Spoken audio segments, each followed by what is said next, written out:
আপনাদের আজকে যারা যারা কীর্তন শুনতে এসেছেন সবারই কাছে আমি হাত জোড় করে একটা নিবেদন করব, যারা যারা আপনারা হিন্দু সনাতনী বাড়ির সকলে অন্তত একটা করে হলেও তুলসী মালা গলায় রাখবেন।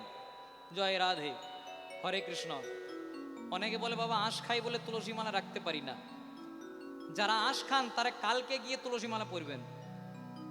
কেন? কারণ যার জ্বর হয়েছে তাকে 650 প্যারাসিটামল আগে চার্জ করুন, একদম দেরি করবেন না। কিন্তু তুলসী মালা পরার নিয়ম আছে।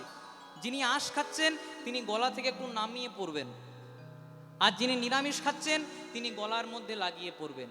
আমাদের একটা বড় লজ্জার কথা, যারা মুসলমান ভাই তাদের কিন্তু টুপি সব সময় থাকে, তারা কিন্তু তাদের যে ধর্মটাকে তারা কিন্তু রক্ষা করে, কিন্তু আমরা হিন্দু সনাতনী হয়ে গলাতে একটা তুলসী মালা পরতে লজ্জা করি। জয় রাধে।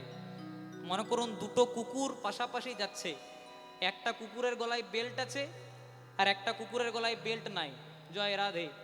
মনে করুন দুটো কুকুর একসঙ্গে একজনের বাড়িতে ঢুকেছে, কাকে আগে মারবে? যার বেল্ট আছে না যার বেল্ট নাই? যার বেল্ট নাই তাকে। কেন? কারণ জানে যার গলায় বেল্ট আছে তার মালিক এসে যদি আমি কিছু করি কিছু না কিছু একটা ব্যবস্থা নেবে।